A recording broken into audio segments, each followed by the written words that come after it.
국민의힘이 정당 사상 처음으로 지방선거 출마자를 대상으로 공천 자격시험을 시행했습니다. 경북에서도 응시자 600여 명이 몰렸는데요. 예상보다 어려운 시험 문제에 응시자들은 진땀을 빼야 했습니다. 김경철 기자입니다. 휴일 아침 안동의 한 대학교 앞에 시험을 보려는 사람들로 긴 줄이 만들어졌습니다. 수험 번호를 확인하고 고사장으로 향하는 발걸음에는 긴장감이 감돕니다. 응시자들은 시험 시작 직전까지 연습 문제를 풀고 동영상 강의를 들으며 막판 벼락치기에 열중합니다. 국민의힘이 정당 사상 처음으로 지방선거 출마자를 대상으로 공천 자격시험을 시행했습니다. 국민의힘 공천을 받으려는 기초의원이나 광역의원 출마자는 반드시 공직 후보자 기초자격 평가를 응시해야 합니다. 경북에서만 응시자 603명이 몰렸습니다.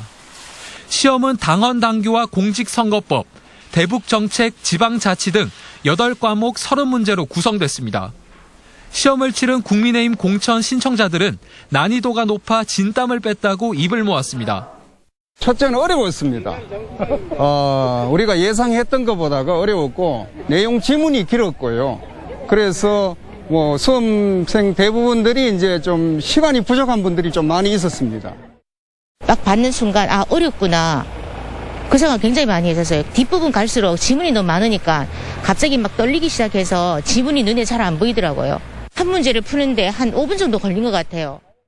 고령층에선 OMR 마킹을 잘못해 OMR 카드를 바꾼 사례가 속출하기도 했습니다.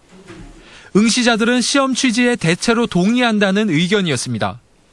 운전을 하려면은 운전면허증도 있어야 되고 교통법규도 알아야 되지 않습니까? 지방의회에 출마하시는 분들이 기본적이고 조금 더 난이도가 있는 그런 상식을 갖고. 하지만 시험으로 의정활동 역량을 평가할 수 있을지 의문이라는 지적도 적지 않았습니다. 국민의힘은 공정한 공천 심사를 위해 시험 도입이 필요했다고 강조했습니다. 그간의 우리 공천 과정을 보면요, 특정 지역이나 또 인맥, 혈연, 학연 때문에 이루어지는 공천이 좀 일부 있었습니다. 그런 걸 좀 배제하고. 이번 시험에서 광역의원 비례대표는 70점 이상, 기초의원 비례대표는 60점 이상 받지 못하면 공천 심사에서 탈락하게 됩니다.